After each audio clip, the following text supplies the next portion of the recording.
الحمد لله الذي شرفنا على سائر الأمم برسالة من اختصه من بين الأنام بجوامع الكلم وجواهر الحكم، وصلى الله تعالى على خير خلقه وصحبه وبارك وسلم. ما نطق اللسان بمدحه ونسخ القلم. أما بعد، فأعوذ بالله من الشيطان الرجيم. بسم الله الرحمن الرحيم. الحج أشهر معلومات، فمن فرض فيهن الحج فلا رفث ولا فسوق ولا جدال في الحج، وما تفعلوا من خير يعلمه الله، وتزودوا فإن خير الزاد التقوى، واتقون يا أولي الألباب. وقال الله تبارك وتعالى في مقام آخر: ولله على الناس حج البيت من استطاع إليه سبيلا. وعن ابن عمر رضي الله تعالى عنه أنه قال: قال رسول الله صلى الله عليه وسلم: بني الإسلام على خمس: شهادة أن لا إله إلا الله وأن محمدا رسول الله، وإقام الصلاة وإيتاء الزكاة وحج البيت وصوم رمضان. وسئل النبي صلى الله عليه وسلم: أي العمل أفضل؟ قال: إيمان بالله ورسوله. قيل: ثم ماذا؟ قال: الجهاد في سبيل الله. قيل: ثم ماذا؟ قال: حج مبرور. وقال النبي صلى الله عليه وسلم: من حج فلم يرفث ولم يفسق رجع كيوم ولدته أمه. وفي رواية عن ابن مسعود رضي الله تعالى عنه أنه قال: قال النبي صلى الله عليه وسلم: تابعوا بين الحج والعمرة، فإنهما ينفيان الفقر والذنوب كما ينفي الكيل حبة الحديد والنار والفصة. وليس للحجة المبرورة ثواب إلا الجنة. وفي رواية: وما من مؤمن يظل يومه محرما إلا غابت الشمس بجنوبه، أو كما قال عليه الصلاة والسلام: إن الله وملائكته يصلون على النبي يا أيها الذين آمنوا صلوا عليه وسلموا تسليما. اللهم صل على سيدنا ومولانا محمد وعلى آل سيدنا ومولانا محمد كما صليت على سيدنا إبراهيم وعلى آل سيدنا إبراهيم إنك حميد مجيد. اللهم بارك على سيدنا ومولانا محمد وعلى آل سيدنا ومولانا محمد كما باركت على سيدنا إبراهيم وعلى آل سيدنا إبراهيم إنك حميد مجيد. ساتھی، معزز بزرگوں، دوستوں، نوجوان ساتھیوں، جہاں تک میری آواز جا رہی ہے، میری آواز سماعت فرمانے والے مسلمان بھائیوں، گھر میں بیٹھی ہوئی میری اسلامی ماں بہنوں بیٹیوں، السلام علیکم ورحمۃ اللہ وبرکاتہ۔ ہمارے آج کے جمعہ المبارک کا عنوان ہے حج کی فضیلت و اہمیت۔ اللہ رب العزت نے مسلمانوں پہ خصوصی انعام و اکرام فرمایا۔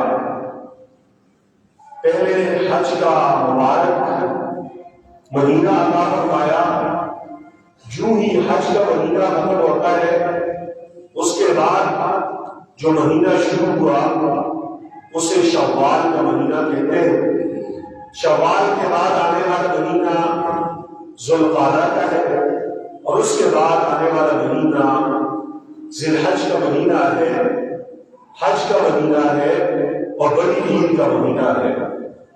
پہلے رمضان مبارک کا مبارک مہینہ عطا کر کے اپنے نبی پاک صلی اللہ علیہ وسلم کی امت کو نوازا، ان پہ انعام دیا، اکرام کیا، ان کے گناہوں کو بخش دیا گیا۔ پھر اس کے بعد متصلاً ہی 3 ایسے مہینے آ رہے ہیں جن کو اشہر حج کہتے ہیں، اور اپنے ذوالجلال نے ارشاد فرمایا الحج اشہر معلومات، حج کے چند مقرر مہینے ہیں۔ وہ کون سے مہینے ہیں؟ نبی پاک صلی اللہ علیہ وسلم نے اس کی تفسیر میں فرمایا حج کے 3 مہینے ہیں۔ کتنے مہینے ہیں؟ 3 مہینے۔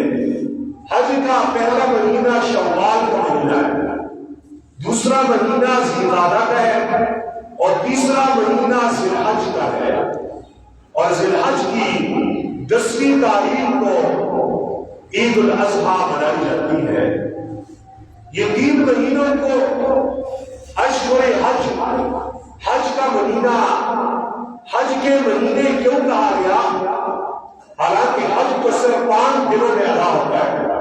5 دن حج کے ارکان ہوتے ہیں، 9 ذی الحج کو، 10 ذی الحج کو، 11 ذی الحج، 12 اور 13۔ 5 دن وہ ہیں جن میں حج کے ارکان کو حجاج کرام مکہ میں، منا میں، عرفات میں، صفا و مروہ میں، وہاں پہ حج کے ارکان ادا کرتے ہیں۔ لیکن رب ذوالجلال فرماتے ہیں حج کے مقرر مہینے ہیں، اور نبی پاک صلی اللہ علیہ وسلم فرماتے ہیں وہ 3 مہینے ہیں۔ کتنے مہینے ہیں؟ اللہ نے 3 مہینے ہمیں کیوں دیے؟ حج تو 5 دنوں میں ہوتا ہے، لیکن اللہ کریم ہے، اللہ اپنے بندوں پہ مہربان ہے۔ اللہ نے 3 مہینے دیے کہ ہر مسلمان جب رمضان کا مہینہ گزار لے، جب چھوٹی عید کی خوشیاں منا لے، اس کے بعد اپنے آپ کا جائزہ لے، اپنی آمدنی کا جائزہ لے، اپنے لیے غور کرے کہ کیا میرے اوپر حج فرض ہے نہیں ہے۔ اپنے آپ کا جائزہ لے، اپنی آمدنی کا، اپنی دولت کا، کہ کیا جیسے میرے اوپر نماز فرض ہے، روزہ فرض ہے، زکوٰۃ اگر مالدار ہے تو فرض ہے، کیا میں مالدار ہوں اور میرے پاس اتنی دولت اور آمدن ہے کہ مجھ پہ حج فرض ہو گیا ہے؟ اگر حج فرض ہو گیا ہے تو 1-2 دن کے اندر آپ تیاری نہیں کر سکتے، آپ کو اس کے لیے پہلے سے پلان بنانا پڑے گا۔ اور اللہ نے اس کے لیے 3 مہینے دے دیے کہ شوال سے تیاری کر لو، اپنے لیے ٹکٹ کا، ویزے کا انتظام کر لو۔ اور پرانے زمانوں میں تو جہاز کا انتظام تھا ہی نہیں، پیادل سفر تھے، کوئی اونٹ پہ، کوئی خچر پہ، کوئی گدے پہ، کوئی پیادل، راستے میں بیابان و صحرا، راستے میں سمندر، راستے میں گرمی سردی، یہ ساری چیزوں کو دور کر کے اللہ کے گھر تک جانا ممکن تھا۔ اس لیے اس میں وقت لگ سکتا تھا، مہینے لگ سکتے تھے، تو اللہ نے اس کے لیے 3 مہینے بتا دیے کہ 3 مہینے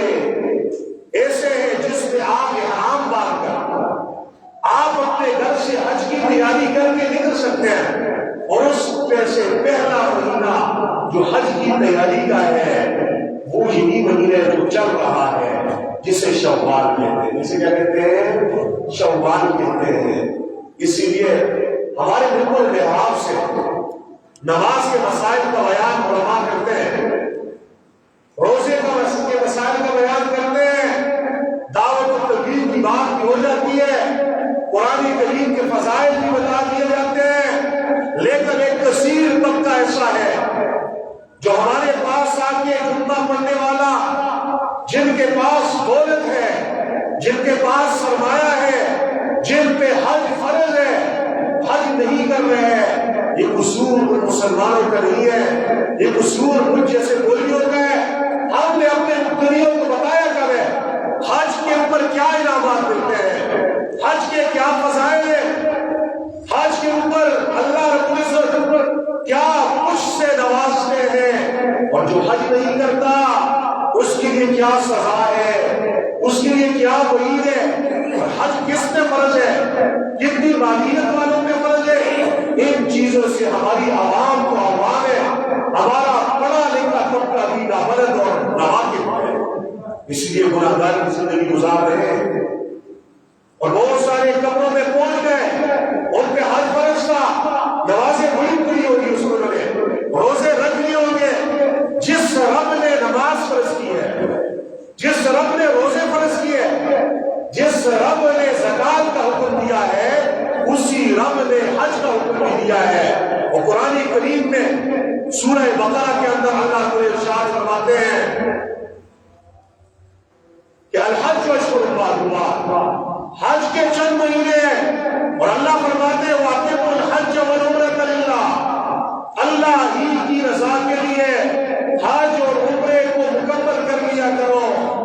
اور قرآن کریم میں اللہ رب العزت ارشاد فرماتے ہیں وَلِلَّهِ عَلَى النَّاسِ حِجُّ الْبَيْتِ مَنِ اسْتَطَاعَ إِلَيْهِ سَبِيلًا وَمَن كَفَرَ فَإِنَّ اللَّهَ غَنِيٌّ عَنِ الْعَالَمِينَ.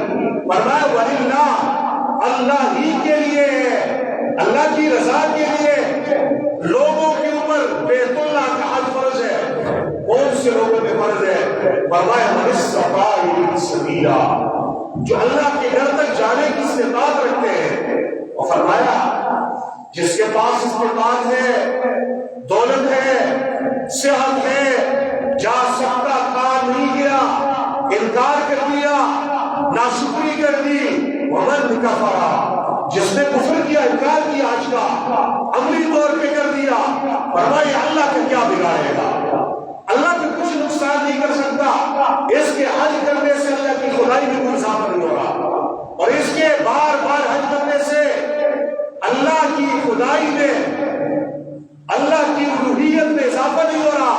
فرمایا فَإِنَّ اللَّهَ غَنِيٌّ, اللہ بے نیاز ہے, اللہ بے نیاز ہے میری اور آپ کے سجدوں سے, ہماری عبادتوں سے, ہمارے حجوں اور عمروں سے.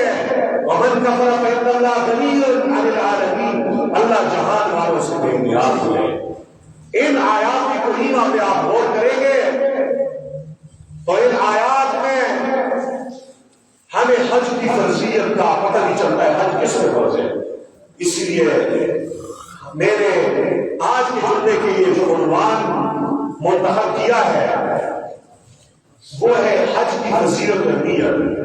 اور آج کی نشست میں سب سے پہلے میں حج کی فضیلت اور اہمیت بتاؤں گا. نمبر 2 پھر یہ بتاؤں گا کہ حج کس میں فرض ہے.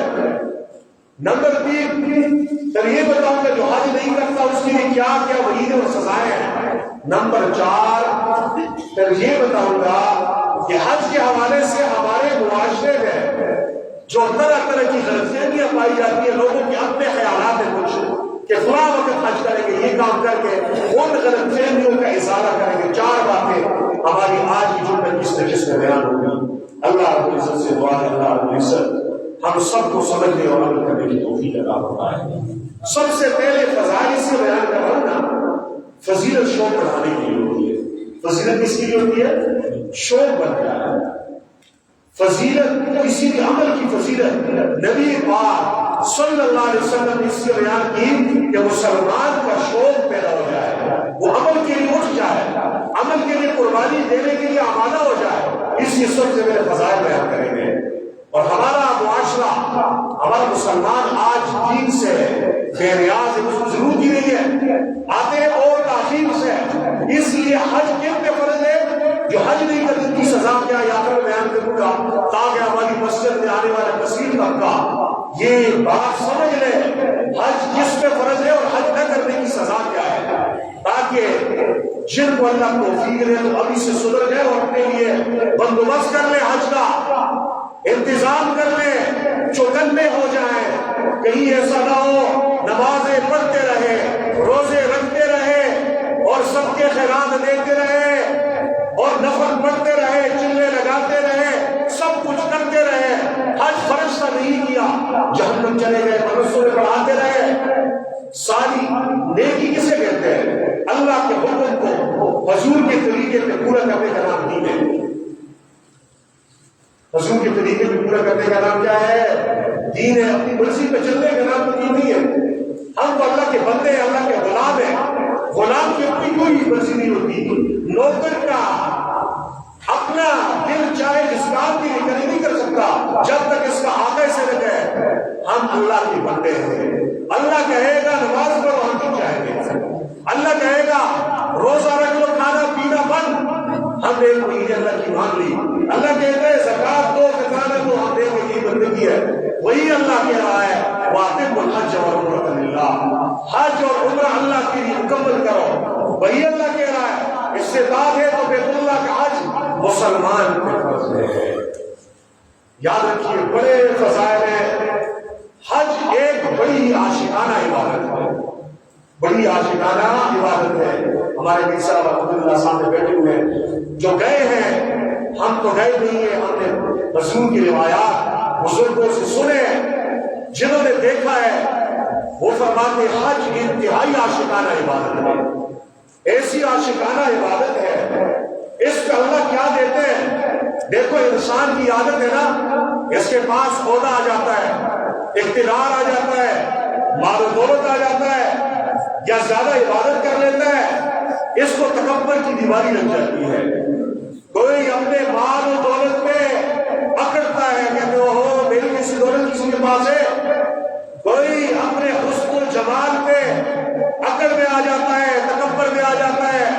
کوئی اپنی اولاد پہ تکبر کر رہا ہے، کوئی حسن و جمال پہ کر رہا ہے، کوئی عہدہ اور اقتدار پہ کر رہا ہے، کوئی اپنے علم اور تقوی پہ کر رہا ہے۔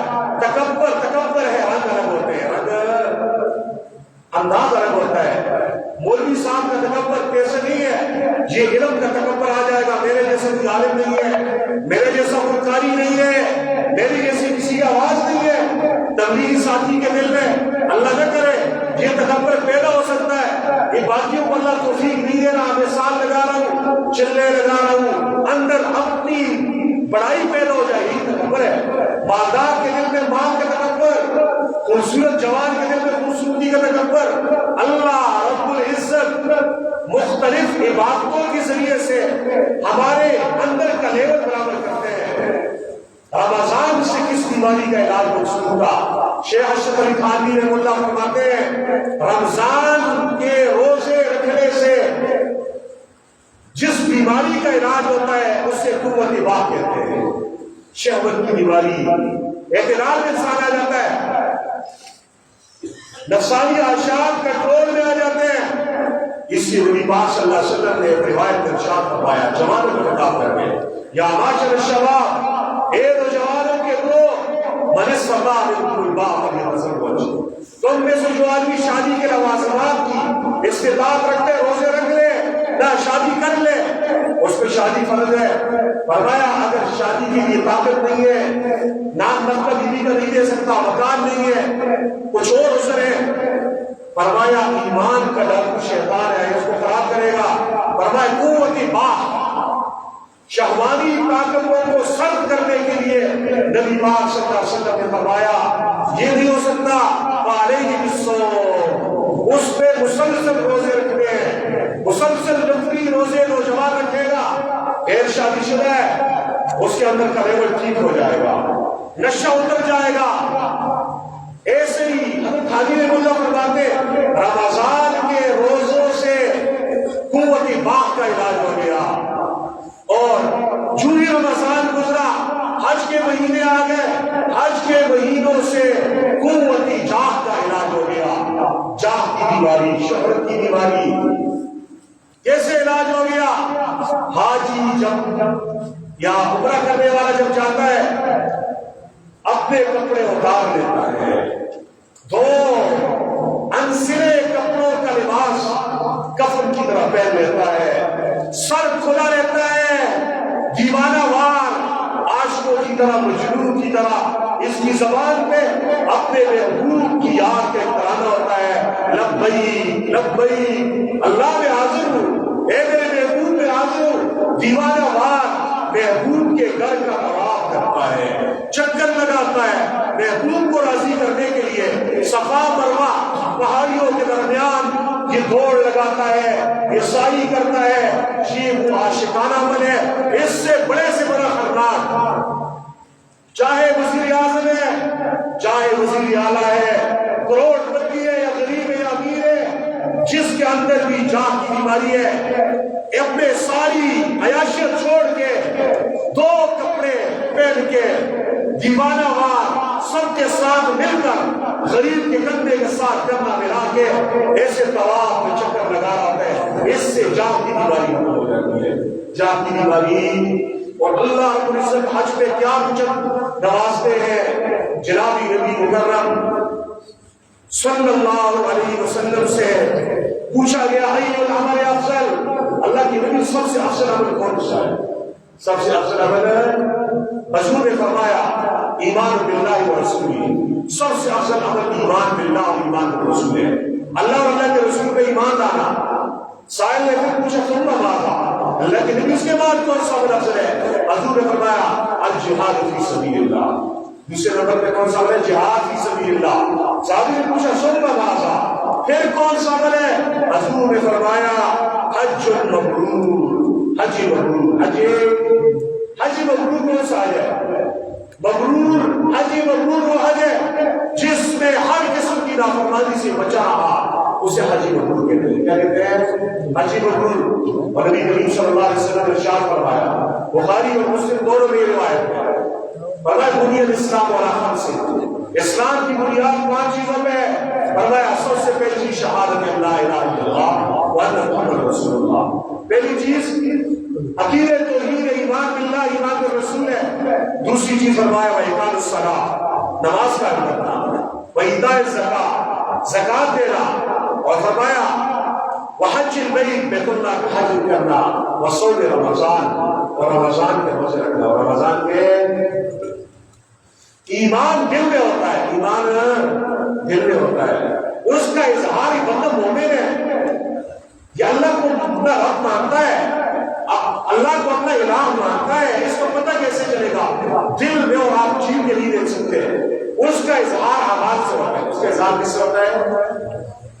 برتن ہے نا، برتن میں دودھ ہے، اوپر سے بند ہے، آپ کو پتہ نہیں اندر دودھ ہے، شہد ہے، پانی ہے، شربت ہے، کیا کچھ ہے، آپ اس کو حرکت دو نا، اس سے باہر وہ چیز نکل جائے گی نا، آپ دیکھ لو کہ پتہ چل جائے گا دودھ ہے، پانی ہے، پیشاب ہے، کیا ہے۔ ایسے ہی دل میں ایمان ہے، کفر ہے، نفاق ہے، بدعملی ہے، اللہ کے ساتھ محبت ہے، اطاعت ہے یا نافرمانی ہے، اس کا پتہ اس وقت چلتا ہے جب حکم ہو جاتا ہے، نماز کا حکم ہو جائے، مسجد کی طرف جو دوڑ لگا ہے، یہ پتہ چلتا ہے اس کے دل میں ایمان ہے، یہ اللہ کو اپنا رب مانتا ہے، اللہ کو اپنا الہ مانتا ہے، اللہ کا یہ عاشق ہے۔ یہ کیسا عاشق ہے؟ معشوق کہہ رہا ہوں مجھ سے ملنے کے لیے، اس کے پاس ٹائم نہیں ہے، یہ زبانی محنت آ رہے ہیں، یہ زبانی، اللہ کہتے ہیں مال خرچ کرو، زکات دو، یہ انکار کر رہا ہے، اللہ کہتے ہیں روزے رکھو، یہ روزے بھی نہیں رکھ رہا، اللہ کہتے ہیں حج کرو، یہ حج بھی نہیں کر رہا، یہ کیسا مسلمان ہے؟ زمان کا مسلمان ہے، اس کے دل میں کچھ اور ہے، یہ اللہ علاج کر رہے ہیں۔ تو یہ ارکان اسلام، نماز، روزہ، زکات اور حج، اس سے ایمان کا اظہار ہوتا ہے کہ یہ رب کو ماننے والا ہے. کس کو ماننے والا ہے؟ اور جب رب کو ماننے والا ہے نا، اگر اللہ نے اس کو دولت دی ہے تو اس کا ایک امتحان ہے. جس رب نے دولت دی اس نے اس کو مال کے حوالے سے زکات دینے کا حکم بھی دیا، ساتھ ساتھ حج کرنے کا بھی حکم دیا ہے. قربانی بڑی ہے، لیکن جب حج کرنے والا یا عمرہ کرنے والا طواف پہن لیتا ہے، کیا پہن لیتا ہے؟ احرام پہن لیتا ہے، احرام پہن لیتا ہے اور اپنے گھر سے روانہ ہوتا ہے. احرام پہن کر اپنے گھر سے روانہ ہوتا ہے.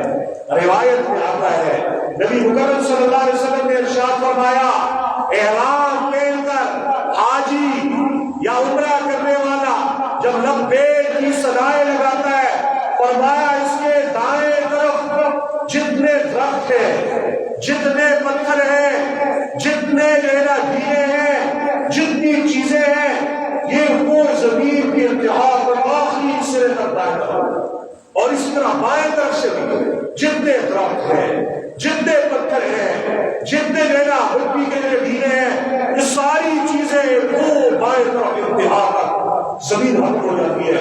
یہ ساری چیزیں اس حاجی حج کرنے والے کے ساتھ یہ بھی لبیک ہوتی ہے، یہ بھی لبیک کہتی ہیں، لبیک کی صدائیں بلند کرتی ہیں. اور یہ بندہ اللہ اکبر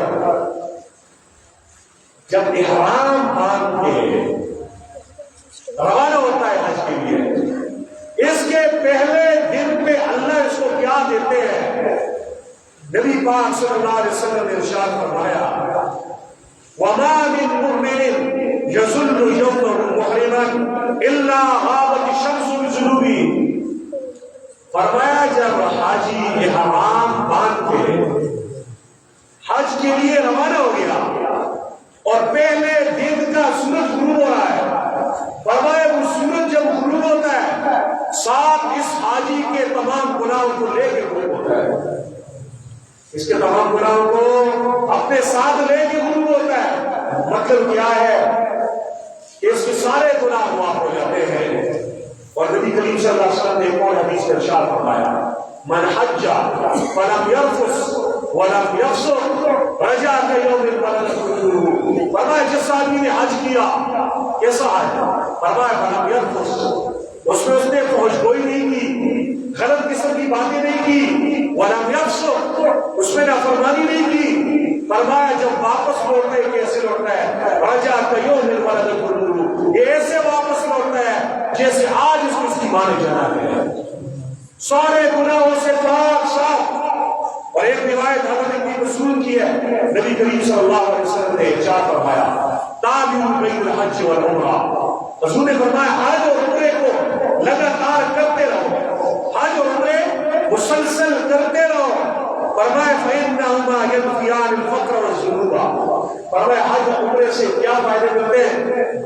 ہمارا مسلمان سمجھتا ہے میں نے حج کیا، عمرہ کیا، 2-3 لاکھ 15-20 لاکھ 18 لاکھ میں نے لگا لیے، میں غریب ہو جاؤں گا، میں کیا ہو جاؤں گا؟ یہ جھوٹ بول رہا ہے. یہ اندر شیطان اس کو پٹی بنا رہا ہے. قرآن کریم میں ہے کہ حج کے بہت سارے منافع ہیں. حاجی جب حج کے لیے جاتا ہے ان منافع کو دیکھ لیتا ہے، کیا فائدے ہیں؟ نبی کریم نے اس روایت میں حج کے 2 فائدے بیان کیے. فرمایا حج اور عمرہ کرنا، اس کے کیا فائدے ہیں؟ فرمایا فإنہما ينفیان الفقر.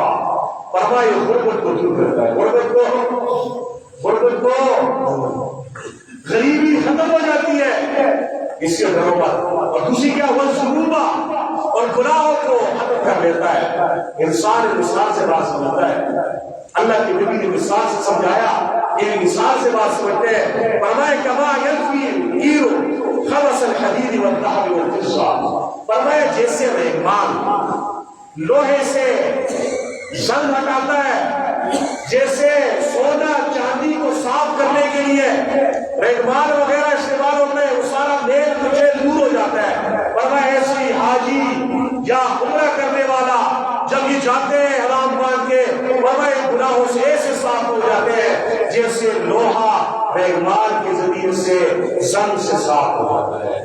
اور فرمایا یہ جب واپس لوٹتا ہے حج کرنے والا جس کا حج مبرور ہے، اللہ کے حکم حضور کے طریقے کے مطابق حج کیا ہے، نافرمانی نہیں کی، اللہ کے نبی نے فرمایا حج کا بدلہ کیا ہے، حج کا انعام کیا ہے، حج پہ اللہ کیا دیتے ہیں؟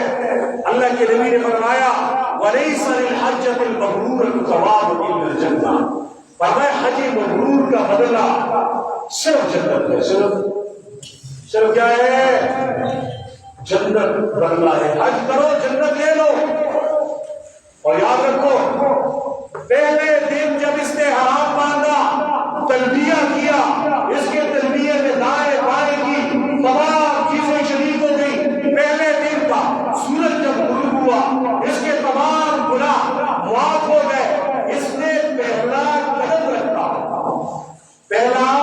قدم رکھا، حج عمرے کے لیے گھر سے نکلا، اس کے ایک ایک قدم پہ اللہ کیا دیتے ہیں؟ روایت سنو، نبی کریم صلی اللہ علیہ وسلم نے ارشاد فرمایا ما رفع رجل قدما ولا وضعها الا كتب له عشر حسنات، فرمایا کوئی بھی مرد یا عورت، جو بھی بندہ مرد، فرمایا وہ حج کے لیے اپنے قدم اٹھاتا ہے، پھر زمین پہ رکھتا ہے، فرمایا اس کے بدلے میں اللہ اسے کیا عطا فرماتے ہیں؟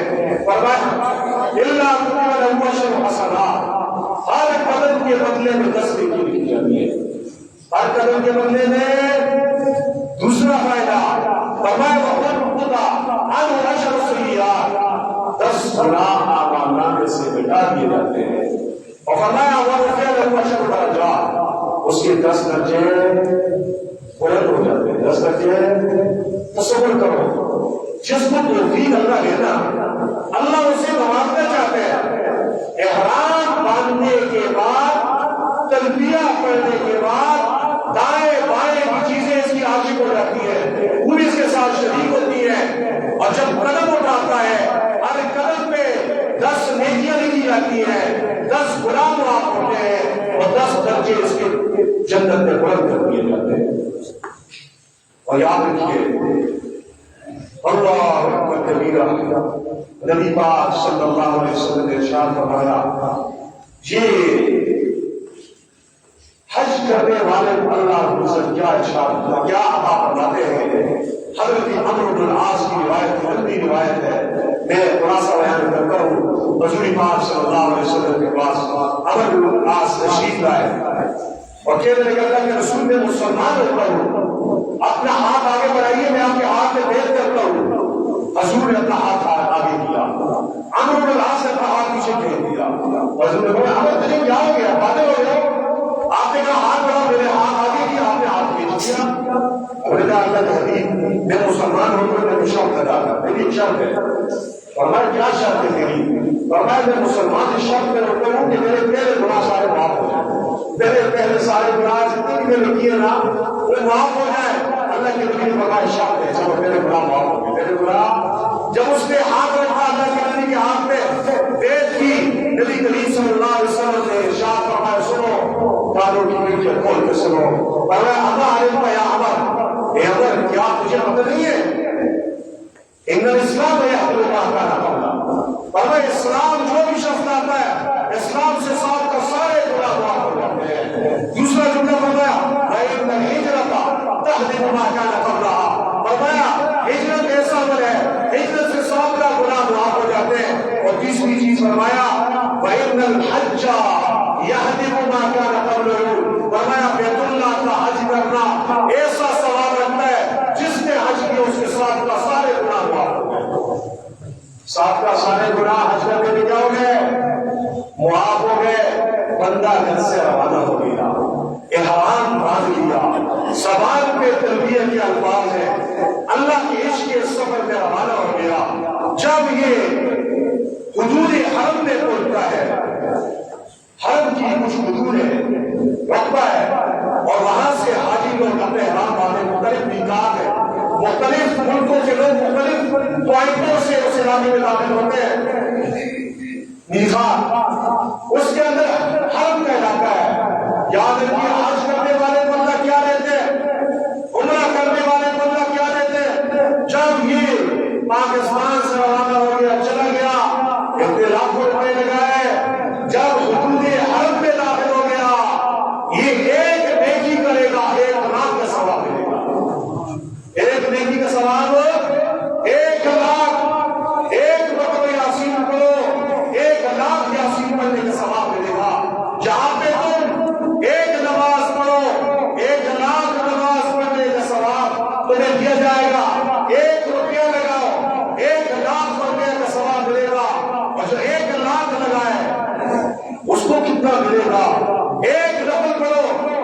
1,00,000 لفظوں کے سواب، 1 قرآن ختم کرو 1,00,000 قرآن ختم کرنے کے سواب، 1 روزہ رکھو 1,00,000 روزے رکھنے کا سواب۔ حدود حرم کے داخل ہوئے ابھی بیت اللہ کا دیدار نہیں ہوا، ابھی دور ہے، قریب گیا ہی نہیں ہے، طواف کیا ہی نہیں ہے۔ یہ اعزاز، یہ فضائل، یہ انعامات، یہ پروٹوکول صرف حاجی کا ہے، کسی اور کا نہیں ہے۔ اسی لیے جو لوگ نہیں جاتے کتنے برباد ہوتے ہیں، کتنا اپنا خسارہ کرتے ہیں۔ اور نبی پاک صلی اللہ علیہ وسلم نے ارشاد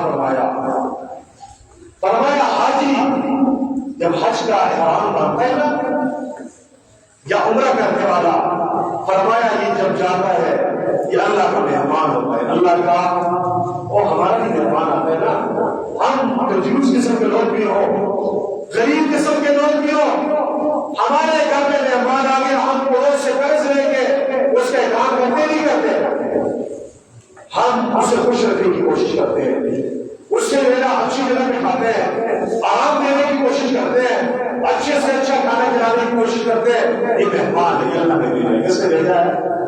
اور بندے جب اتنا احترام کرتے ہیں مہمان کا، اللہ کے نبی نے فرمایا من کان یؤمن باللہ والیوم الآخر فلیکرم ضیفہ، جو اللہ اور آخرت کے دن پر ایمان رکھتا ہے اسے چاہیے اپنے مہمان کا احترام کرے۔ اپنے مہمان کا، اللہ رب العزت کا مہمان ہے حاجی، عمرہ کرنے والا اس کا مہمان ہے۔ بندے کھانا کھلا کے مہمانی کرتے ہیں، اللہ رب العزت کس طرح کی مہمانی کرتا ہے؟ مہمانی میں کیا دیتے ہیں؟ نمبر 1 اکرام، مہمان نوازی جو اللہ کی طرف سے اس بندے کی ہوتی ہے۔ فرمایا حاجی جب ہاتھ اٹھاتا ہے دعا کرنے کے لیے، حج کے دنوں میں اس کی ہر دعا قبول ہوتی ہے، حج کے دنوں میں اس کی ہر دعا، یہ پہلی مہمانی ہے اس کی، مہمان نوازی ہو رہی ہے۔ دوسرا انعام کیا ہے؟ فرمایا اللہ صرف اس کو ہی نہیں دیتے ہیں، یہ اللہ کا ایسا محبوب بن جاتا ہے، ایسا معشوق بن جاتا ہے، ایسا مقرب بن جاتا ہے، اللہ کا ایسا قریب ہو جاتا ہے، اللہ کو سے اتنا پیار ہو جاتا ہے، اللہ رب العزت اس بندے کے ہاتھ اٹھانے کا انتظار کرتے ہیں۔ یہ ہاتھ اٹھاتا ہے، اپنے لیے مانگتا ہے تب بھی دیتا ہے، جس کے لیے دعا مانگتا ہے سب کو اللہ مانگتا ہے۔ اور نبی محمد صلی اللہ علیہ وسلم نے ارشاد فرمایا، ایک روایت میں فرمایا اس کے وجہ سے اللہ رب العزت 400 گھرانوں کی سفارش قبول کرتے ہیں۔ ایک حافظ کتنے کی سفارش کرتے ہیں؟ 10۔ اور حاجی کتنے کی کرتے ہیں؟ 400 گھرانوں کی۔ ایک گھرانے میں کتنے لوگ ہوتے ہیں؟ اندازہ لگاؤ، ایک فیملی میں چاچا صاحب، پھوپھی صاحب، یہ فیملی جو بنتی ہے، لگاؤ 20-40 ہی لگا لو، 400 گھرانوں کی اللہ رب العزت اس کی سفارش پہ اللہ عطا کرتے ہیں۔ صرف یہ دیتے ہیں، مانتے ہیں نہیں مانتا، اس لیے جو چاہتے ہیں انہیں وہاں پہ سچی ہو جانا چاہیے۔ مانگو، اللہ کے خزانوں میں کمی نہیں ہے، سب کے لیے مانگو، سب کو اللہ دے گا، تیرے ثواب کی کمی نہیں آئے گی۔ ایک روایت میں 400 افراد کی اللہ اس کے کہنے پہ اللہ اس کی بخشش فرماتے ہیں۔ کیا فرماتے ہیں؟ اللہ اس کی بخشش فرماتے ہیں۔ اللہ اکبر کبیرہ، جب یہ وہاں سے روانہ ہو جاتے ہیں، حج کے نامات بتا رہا ہوں تاکہ شوق پیدا ہو جائے، دل میں مال کی محبت ہے، مال خرچ کرنا آسان ہو جائے، جن کے پاس نہیں ہے وہ حج کی طرف پیدا ہو جائے، رو لے، اللہ سے مانگ لے، عمرہ کرنے کے لیے اللہ سے مانگ لے، اللہ ہمیں لے جائیے۔ ہمیں آدمی خود نہیں جاتا، جس سے وہ بلاتا ہے اسی کو لایا جاتا ہے۔ اللہ اکبر۔ حضرت ابراہیم علیہ السلام نے جب بیت اللہ تعمیر کیا، تعمیر ہو گیا، اللہ نے فرمایا وہاں سے ابراہیم لوگوں میں حج کا اعلان کر دو، یا تو کا نام فرمایا حج کا اعلان کر دو۔ فرمایا اللہ میری آواز کیسے سب کو پہنچے گی؟ فرمایا ابراہیم آواز دینا تیرا کام ہے، آواز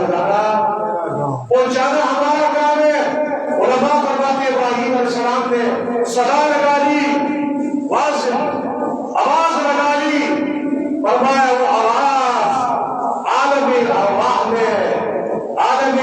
میں جن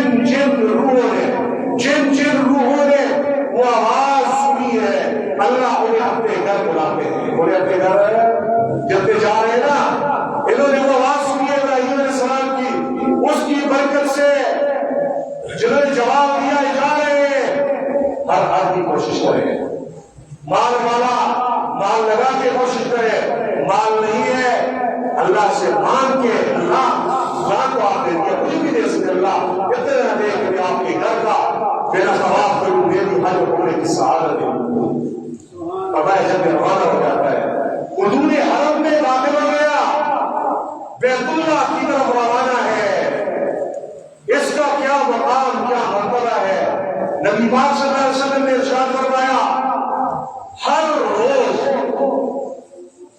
بیت اللہ پہ اللہ کی طرف سے 120 رحمتیں اترتی ہیں، کتنی رحمتیں؟ بیت اللہ جہاں بنے نا وہاں پہ رحمت کی ایسی برسات ہوتی ہے، جیسے آج بارش ہو رہی ہے، ہمارے پردارے کے نیچے دیکھو نا، کوئی بھی چیز رکھو برکت رکھو بھر جائے گی، ایسے ہی بیت اللہ پہ اللہ کی طرف سے 120 رحمتیں اترتی ہیں، فرمایا 60 رحمتیں ان میں سے طواف کرنے والوں کو ملی ہے، طواف کرنے جو حج کے لیے گیا، عمرے کے لیے گیا، یہ طواف کرے گا نہیں کرے گا؟ طواف کے بغیر نہ حج نہ عمرہ، طواف کرے گا، 60 رحمتیں اس نے لوٹ لی، فرمایا 40 رحمتیں نماز پڑھنے والوں کو ملتی ہے، وہاں پہ نماز وہاں پہ پڑھے، سامنے بیت اللہ ہے، ادھر منہ کیا ہے، 40 رحمتیں مل گئی، فرمایا 20 رحمتیں صرف اللہ کے گھر بیت اللہ کا دیدار کرنے والوں کو ملتی ہے، اس بیت اللہ کا دیکھنا بھی ثواب ہے، بیت اللہ کا دیکھنا بھی، ایک بزرگ فرماتے ہیں جو آدمی بیت اللہ کو دیکھتا ہے، اس اللہ کے گھر کو دیکھتا ہے، دیدار محبت کی نگاہ اس بیت اللہ پہ ڈالتا ہے، فرمایا ایک نگاہ کے بدلے میں اس کے سارے گناہ معاف ہو جاتے ہیں، ایک بزرگ فرماتے ہیں پہلی نگاہ پڑ گئی، فرمایا اس کے گناہ ایسے جھڑتے ہیں جیسے موسم خزاں میں درخت سے پتے گرتے ہیں، ایسے اس کے گناہ گر جاتے ہیں، اور ایک بزرگ فرماتے ہیں فرمایا بیت اللہ کی طرف دیکھنے والے کو اللہ اتنا ثواب دیتے ہیں جیسے دل کو اس نے روزے رکھے، ساتھ ہی جہاد فی سبیل اللہ بھی کیا، رات کو اللہ کے سامنے مسلح پہ کھڑا رہا، فرمایا صدقہ خیرات بھی دیا، اس سے زیادہ ثواب صرف بیت اللہ کو دیکھنے والوں کو اللہ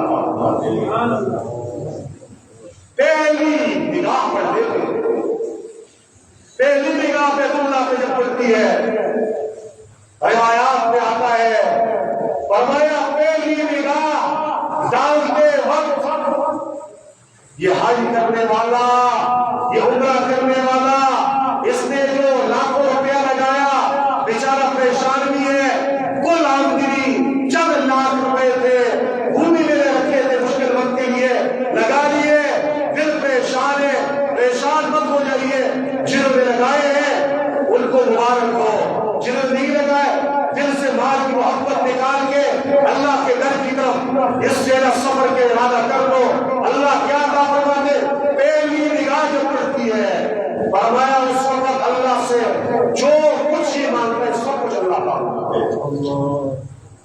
معمولی بات نہیں ہے، جو کچھ مانگو نا ہاتھ اٹھاؤ، پہلی نگاہ پڑتی ہے، رحمت ہی رحمت ہے، اللہ دینا چاہتے ہیں، جو مانگو سب کچھ دیا جائے گا، اس لیے جو سمجھدار لوگ ہوتے ہیں نا، جب حج کے لیے جاتے ہیں، عمرے کے لیے جاتے ہیں، وہ علماء سے ملتے ہیں، اللہ والوں سے ملتے ہیں، بتاؤ میں حج عمرے کے لیے جا رہا ہوں، پہلی نگاہ پڑھنے کہ اللہ ہر دعا جو کچھ فرماتے ہیں، میں اللہ سے کیا مانگوں، میں اللہ سے، اور جو بیوقوف قسم کے ہوتے ہیں سیکھتے نہیں ہیں، پوچھتے نہیں ہیں، جہاں سے چلے گئے طواف غلط کر لیا، دم لازم آ گیا، احرام کھل گیا، حلق نہیں کیا، طرح طرح کی خامیوں کسی نے آج کے سوشل میڈیا میں تصویر نکال کے دنیا کو دکھانے کے لیے یہ بڑا حاجی بڑا عمرہ کرنے والا اللہ کے لیے کیا ہے تو کسی کو مت دکھاؤ. جاؤ پتہ ہی نہ ہو کون گیا ہے, آؤ کسی کو پتہ ہی نہ ہو فلاں چلا گیا تھا آ گیا, خود پتہ چل جائے تو ہونا چاہیے, ورنہ کسی کو بتانے کی چیز ہی نہیں ہے. فرمایا کیا ماننا چاہیے؟ میرے اور آپ کے امام اعظم ابو حنیفہ رحمۃ اللہ علیہ جب حج کے لیے گئے نا, پہلی نگاہ بیت اللہ پہ پڑی, ان کے سامنے وہ حدیث کی, پہلی نگاہ پڑھنے پہ اللہ ہر دعا کو فرماتے ہیں کیا مانگوں, وقت کم ہے, پہلی نگاہ پڑھتے وقت شارٹ ٹائم ہے, مختصر وقت ہے, کیا مانگوں کیا نہ مانگوں, مانگنے کے لیے بہت کچھ ہے, وقت مختصر ہے, ٹائم کم ہے, خزانہ بہت ہے, وقت کم ہے, ایسے لوگوں کی بہار ہے. فرمایا اللہ آج کے بعد ابو حنیفہ آپ سے جو دعا مانگے ہر دعا کے پورے ہو, ہر دعا. کتنے سمجھدار تھے, اللہ آج کے بعد میری کسی دعا کو بھی رد نہ کرنا, میری کسی دعا کو بھی جب آپ نے ایمان لیا میری کسی دعا کو رد نہ کرنا, ایک دعا قبول ہوگی, مانگتے جاؤ زندگی بھر, تمہاری ہر خواہش تمہاری ہر ضرورت پوری ہو جائے گی. رحمت کی رحمت ہے, رحمت ہے اللہ عزت. شیعہ عطا کرتے ہیں حج کرنے والوں کو دیا جاتا ہے, عمرہ کرنے والوں کو اللہ عطا فرماتے ہیں. اس لیے جہاں جتنی نیکیاں کر لو, جس پہ حج فرض ہے, فرض جہاں کی نیکیاں آپ کو حج فرض سے نہیں بچا سکتی. حج فرض ہے تو کرو, وہ کرنا پڑے گا. بہت سارے لوگ کیا کرتے ہیں, کہتے جی مولوی صاحب حج تو فرض ہے, بتا دے تو حج کس پہ فرض ہے. فرمایا حج اس آدمی پہ فرض ہے جو آگے نہ پاگل نہ ہو, جنون پہ حج فرض نہیں ہے. بالغ ہو, نابالغ پہ حج ہے, مرد ہو یا عورت, عاقل بالغ مرد ہو یا عورت, اس کے پاس اتنے پیسے ہوں کہ وہ یہاں سے حج کرنے کے لیے راستے کا جتنا خرچ ہے, ٹکٹ وغیرہ, وہاں قیام, وہاں رہنے کا, کھانے پینے کا, یہ سارا خرچہ وہ افورڈ کر سکتا ہو, اتنی اس کے اندر سکت ہو, اتنے پیسے ہو, واپس آنے کا ٹکٹ بھی, اور پیچھے گھر والوں کا خرچہ بھی جتنے دن یہاں حج میں لگیں گے وہ بھی گھر میں نہیں دے سکتے. اتنے پیسے اس کے پاس ہو, اس میں حج فرض ہے. بہت ساروں نے اپنے بینک بیلنس پہ نظر دوڑائے نا, 30 لاکھ 40 لاکھ کروڑ میں کھیلنے والے حج فرض کہتے ہیں کریں گے, کیونکہ زندگی میں ایک مرتبہ فرض ہے, ایک مرتبہ فرض ہے. کیا اسرائیل کے ساتھ کمٹمنٹ ہوئی ہے, جب تک آپ حج نہیں کریں گے اس وقت نہیں موت نہیں آئے گی, موت سر پہ, اور آپ نے حج نہیں کیا فرض پر گئے تو جہنم جائیں گے. اس لیے آج کی تاریخ میں جن کے پاس سرمایہ ہے پتہ کر لو کہ حج پہ کتنا خرچہ آتا ہے, آنے جانے کا کل کتنا خرچ ہے, اور پھر اپنی آمدنی کی بھی دیکھو.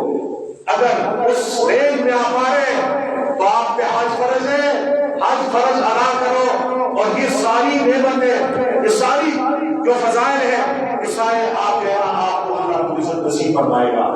جب آپ طواف کریں گے نا, پہ اللہ قدم رکھیں گے, طواف کے اندر 7 چکر لگائے جاتے ہیں, کہتے 7, ہر قدم پہ اللہ کو عزت طواف کرنے والوں کو کیا دیتے ہیں, اللہ اکبر کبیرہ. نبی پاک صلی اللہ علیہ وسلم نے ارشاد فرمایا, جب حاجی طواف کرنے کے لیے پہلا قدم اٹھاتا ہے, پہلا قدم رکھنے پر اس کے کھاتے میں 70,000 نیکیاں لکھی جاتی ہے. ہر قدم پہ 70,000 نیکیاں, ہر قدم پہ. ایک مرتبہ طواف کرنے پہ کتنے قدمیں لگتے ہیں اندازہ لگا, 7 مرتبہ. پھر بار بار عمرے کر رہے ان کو کتنا اللہ نے عطا فرمایا, ایک قدم پہ 70,000 نیکیاں, 70,000 گناہ معاف ہو جاتے ہیں. ہر قدم پہ 70,000 نیکیاں, 70,000 گناہ معاف. 70,000 درجے اس کے بلند ہو جاتے ہیں، اور اس کے گھر کے 70 افراد کے حق میں اس کی سفارش قبول ہو جاتی ہے، اس کی سفارش قبول ہو جاتی ہے۔ اور فرمایا ہے روایت میں، طواف مکمل کر دیا، حج مکمل ہو گیا، آخر میں سر کو پن کرنا پڑتا ہے، حلق کرنا پڑتا ہے۔ نبی کریم صلی اللہ علیہ وسلم نے ایک انصاری کو فرمایا کہ وَأَمَّا حَلَاقُكَ رَأْسَكَ فَلَكَ بِكُلِّ شَعْرَةٍ حَلَقْتَ حَسَنَةً۔ فرمایا میرے صحابی، آپ نے جب حج کیا، عمرہ کیا، آخر میں سر کو اپنے پن کیا، بال کو چھوائے، فرمایا ہر بال کے بدلے میں آپ کے کھاتے میں ایک نیکی ڈال دی جاتی ہے۔ سب سے کتنے بار ہے اور ایک غلام معاف کیا جاتا ہے۔ اور فرمایا کہ جب آپ طواف کرتے ہو، وہاں پہ چلے جاتے ہو، مقام ابراہیم پہ کھڑے ہو کے 2 رکعت وہاں پہ پڑھنے پڑتے ہیں۔ فرمایا مقام ابراہیم پہ کھڑے ہو کے جو آدمی 2 رکعت پڑھتا ہے، فرمایا اس کا اجر ایسا ہے جیسے اس بندے نے اسماعیل علیہ السلام کی اولاد میں سے 4 غلام آزاد کیے۔ کتنے غلام؟ ایک غلام آزاد کرنے کا ثواب کیا ہے؟ فرمایا جو آدمی اللہ کی رضا کے لیے ایک غلام آزاد کرتا ہے، اس کا ثواب یہ ہے اس کے بدلے میں اس کے جسم کے ہر اندام کو جہنم کی آگ سے آزاد کیا جائے گا۔ آنکھ آزاد، ہاتھ آزاد، پورا جسم آزاد، اور 4 غلام۔ تو گویا کہ حج ایک ایسا عمل ہے کہ بس اللہ کی رحمت کو لوٹنا ہی لوٹنا ہے، اللہ کو عزت یہ نہیں رہتے، صرف حج کرنے والوں کو ملتا ہے۔ اب یہ سارے فضائل میں نے آپ حضرات کے سامنے اسی اعلان کیے تاکہ شوق پیدا ہو جائے۔ حج فرض کس میں ہے؟ بتایا عاقل ہو، بالغ ہو، ایسا مالدار آدمی ہو کہ وہ حج کا پورا حج برداشت کرتا ہے، صحت مند بھی ہو۔ کیا ہو؟ کیونکہ حج نہیں وہاں پہ طواف وغیرہ کرنا پڑتا ہے تو کچھ تکلیف بھی برداشت کرنی پڑتی ہے، تو صحت مند بھی ہو۔ اگر خود صحت نہیں ہے، مال اس میں احتفاظ ہے، حج فرض ہے، اپنی طرف سے کسی کو حج بدل کروایا، کسی غریب کو کہے کہ کیسے میں میری طرف سے آپ حج کر دو، حج اس سے ثابت نہیں ہوگا۔ ثابت بہت سارے لوگ عجیب خرافات ہیں ہمارے یہاں، کہتے ہیں میں حج کیسے کروں، عمرہ کیسے کروں؟ میری والدہ نے نہیں کیا، میرے والد نے نہیں کیا، میرے دادا نے نہیں کیا، دادی نے نہیں کیا۔ بہت سارے قربانی کیسے کروں؟ باپ دادا کی انہوں نے نہیں کی، پہلے ان کا کریں گے پھر میں کروں گا۔ یاد رکھو، باپ دادا اگر آپ کو اللہ نے دولت دی ان کو بھی حج کرواؤ، سب کو کرواؤ، منع نہیں ہے، لیکن آپ کے پاس دولت ہے تو آپ پہ حج فرض ہے۔ آپ نہیں کریں ان کی میں گناہگار آپ ہوں گے۔ باپ پہ نماز الگ فرض ہے، بیٹے پہ الگ فرض ہے، باپ پہ روزے الگ فرض ہے، بیٹے پہ، ماں پہ الگ، بیٹی پہ۔ ایسا ہے کہ ماں کی طرف سے بیٹی کا ہے کہ میرے جو روزے رکھے میری والدہ کے ہو گئے۔ ہر آدمی خود مکلف ہے، ہر آدمی اس سے اس غلطی کو دور کیا جاتا ہے۔ بعض لوگ کہتے ہیں جی مالدار ہے، دولت ہے ان کے پاس، کاروباری لوگ ہیں، بینک بیلنس والے ہیں، کہتے ہیں کیسے جائیں؟ ابھی میرے اولاد کی شادی ہوئی، اولاد کی شادیاں ترجیحی ہے، اولاد کی شادی ضرور ہے، لیکن خرافات کو، رسوم و رواجات کو، ان تمام چیزوں کو چھوڑ کے آپ ان کی شادیاں کرو اور اس کے بعد فوراً آپ حج پہ جاؤ۔ یہ غیر شرعی طریقے سے شادی ہوگی، لاکھوں روپے اس کی نظر کر کے، اور آپ کہتے ہیں کہ حج فرض سے بچ جاؤں گا، نہیں بچ سکتے۔ بہت سارے اپنے کاروبار کے بہانے بناتے ہیں، پیچھے کوئی نہیں ہے، اور تو دکان کو تالا لگا دو، کاروبار بند کر دو۔ حج فرض ہے تو جاؤ، نہیں کرو گے حج، فرض حج ہے، نہیں کرو گے تو سزا سنو، جتنے نیک ہو جاؤ یہ سزا بھگتنی پڑے گی۔ روایت میں ہے جس پہ حج فرض ہے، استطاعت ہے، آنے جانے کا خرچہ برداشت کر سکتا ہے، صحت مند ہے، حج نہیں کر رہا، رسول پاک صلی اللہ علیہ وسلم نے فرمایا ایسا آدمی چاہے یہودی ہو کے مرے یا نصرانی ہو کے مرے، یعنی یہ جو حج فرض ہے حج نہیں کر رہا، مر رہا ہے بغیر حج کیے ہوئے، فرمایا اس کی موت ایسے ہے یہ مرنا اور یہودی ہو کے مرنا برابر ہے، جب یہودی بھی حج نہیں کرتا، یہ بھی نہیں کر رہا۔ عیسائی نہیں کرتے، یہ بھی نہیں کر رہا۔ اور ایک روایت میں نبی پاک صلی اللہ علیہ وسلم نے ارشاد فرمایا، وہ سخت روایت ہے، فرمایا حج فرض ہے، غور سے سنیے، مال اللہ نے دیا ہے تو اللہ کے حکم کے مطابق خرچ بھی کرو۔ فرمایا حج فرض ہے، کر سکتا تھا، نہیں کیا، مال کی محبت میں پیسے جمع کرتا رہا، مر گئے اسی حالت میں۔ فرمایا قیامت کے دن اٹھے گا، اس کی پیشانی پہ لکھا ہوا ہوگا کفرا، اس نے اللہ کے حکم کا انکار کیا تھا۔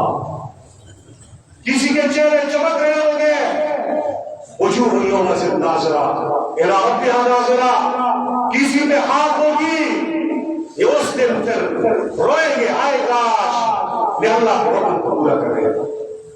اسی لیے آج کی اجتماع کی وساطت سے یہی عرض ہے کہ سارے فضائل حج میں اللہ رب العزت فرماتے ہیں، جس کو دی ہے اللہ یہ نعمت تو ان نعمتوں سے محروم نہیں ہونا چاہیے، اور جس کو نہیں ہے تو اللہ سے دعا کرے۔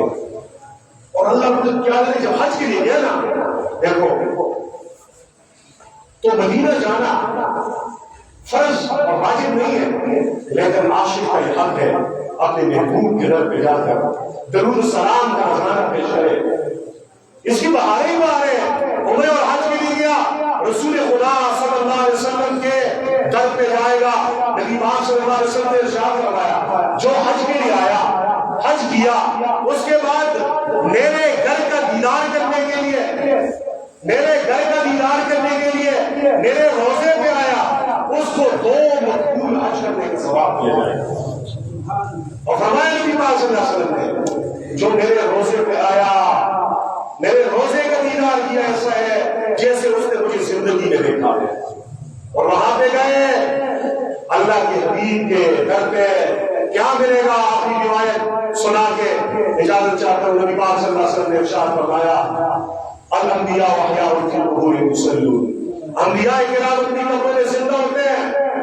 فرمایا من صلی علیہ عند قبری سمیعتہ، جب میرے روزے پہ آ کر درود پڑھتا ہے میں خود سنتا ہوں خود۔ ومن صلی اللہ یبلغ، فرمایا جو دور سے پڑھتا ہے پہنچایا جاتا ہے، وہاں پہ حضور سنتے ہیں۔ حج اور عمرے کا ایک فائدہ، بڑا فائدہ عاشق کو یہ ہے، محبوب کے ساتھ ہم کلام ہوتا ہے، محبوب کو اپنا سلام سناتا ہے، وہاں پہ درود السلام پڑھتا ہے۔ اور فرمایا، علماء فرماتے ہیں جو حضور کے روزے پہ گیا، درود السلام کا نذرانہ پیش کیا، حضور سے دعا کی، درخواست کی، حضور اس کی دعا، اس کے لیے دعا بھی کرتے ہیں، سفارش بھی کرتے ہیں، کیونکہ انبیاء کا روزے زندہ ہوتے ہیں، انبیاء کا روزے زندہ ہوتے ہیں۔ ہمارے پاک پیغمبر اپنے روزے انور میں زندہ بھی ہے، وہاں پہ حاضر ہے، وہاں پہ حاضر ہے۔ اس سے ہمارے اکابر، ہمارے بزرگ جب روزے انور پہ جاتے تھے، آنکھوں میں آنسو کی برسات کی حالت خطرناک مقام ہے۔ آج عمرے والے جاتے ہیں روزے انور کی جالیوں کے سامنے کھڑے ہو کے خرافات کریں، وہاں سے لائیو کال چل رہی ہے، وہاں سے تصویریں فیس بک کے لیے۔ اور یہ کون سی جگہ ہے جہاں پہ جبرائیل امین بھی احتیاط سے قدم رکھتے ہیں، علماء کرام کے اولیاء کے دل دھڑک جاتے ہیں۔ مفتی شفیع رحمہ اللہ روزے انور پہ گئے، دور سے ایسے ستون کے پاس کھڑے ہو کے وہاں سے درود السلام پڑھ رہے ہیں، سامنے بہت قریب نہیں جا رہے، کسی کہنے والے کا حضرت آگے بڑھیے، فرمایا آگے کیسے جاؤں، میرے پاک پیغمبر صلی اللہ علیہ وسلم فرمایا روزے انور نے میرے سلام پیش کیا، فرمایا آقا کی طرف سے یہ آواز، یہ کلمات میں نے سنے، فرمایا جو میرے روزے پہ آیا، جہاں پہ آ کر مجھے ناراض کیا، میری سنتوں کو چھوڑا، مجھے تکلیف دی، مجھ سے دور ہے، جو مجھ سے دور ہے لیکن میری سنتوں پہ چل رہا ہے، فرمایا میرا قریب ہے، میرا۔ وہاں پہ سنتے ہیں حضرت مولانا حسین احمد مدنی رحمت اللہ علیہ سید تھے، حضور کے نواسوں میں سے آتے ہیں، حسین احمدی حضور کی اولاد میں سے آتے ہیں۔ حضور کے روزے پہ گئے، 18 سال حضور کے روزے کے پاس بیٹھ کر حدیث پڑھائی ہے، گئے اپنے نانا کی قبر پہ درود السلام پڑھا، السلام والسلام علیکم یا رسول اللہ۔ عشق محبت میں پڑھنے کی دیر تھی، روزے انور سے جواب آیا، وعلیکم السلام یا ولدی، اے میرے بیٹے تجھے بھی سلام ہو۔ یہ سارے فائدے وہاں پہ ہیں. اور وہاں کی موت جو حج عمرے کے لیے جاتے ہیں یہ بھی مانگو اللہ میں جا رہا ہوں مجھے یہاں کی مٹی نصیب فرمائیے. ہماری آواز بڑی بیوقوف ہے. بہت سارے حج عمرے کے لیے جاتے ہیں وہاں پہ موت جتنی ہوتی ہے وہاں پہ کہتے نہیں لاؤ اس لاش کو. 3 مہینے لگے 4 لگے. شہگل کی مٹی بہت مبارک ہے. ہمارے تناور کی مٹی بہت مبارک ہے. یہاں پہ دفن کر رہے دیدار نہیں کیا. دیدار زندگی میں کر لو جیون کے. وہاں کی مٹی بڑی مبارک ہے جس کو بقیع کی مٹی مل گئی. حضور پاک صلی اللہ علیہ وسلم نے ارشاد فرمایا جو میرے شہر میں آئے گیا مدینہ آ گیا اسے چاہیے اللہ سے دعا مانگے اللہ یہاں کی موت دے دے. حضرت عمر دعا مانگا کرتے تھے اللہم ارزقنی شہادتا فی سبیلک اے اللہ مجھے اپنے راستے میں شہادت کی موت دے. اور فرمایا مجھے قبر مدینے کی دے. مجھے قبر کیوں مانگ رہے ہیں جب سور پھونکا جائے گا. نبی پاک صلی اللہ علیہ وسلم نے ارشاد فرمایا سب سے پہلے قبر سے میں اٹھوں گا. فرمایا میرے دائیں طرف سے ابو بکر اٹھے گا پھر عمر اٹھے گا. میرے ہاتھوں میں ان کے ہاتھ ہوں گے ہم اٹھیں گے. پھر فرمایا ہم جنت البقیع میں جائیں گے. بقیع کے قبرستان میں بقیع کے قبرستان سے 10,000 صحابہ کرام کی قبریں, حضور کی بیٹیوں کی قبریں, حضور کے نوازوں کی قبریں, صحابہ کرام اولیاء اللہ کی قبریں. فرمایا وہاں سے سارے اٹھیں گے پھر میں ان کی سفارش کو دنیا دوں گا جس کو وہاں کی مٹی مل گئی حضور کی سفارش. اس لیے حضرات کوشش کریں کہ جن کے پاس طاقت ہے اس طریقے کو پورا کریں. واقع دعوانا الحمدللہ رب العالمین. اذان نبی صلی اللہ علیہ وسلم یہ کہ رات کی مسجد کچی ہے جہاں میں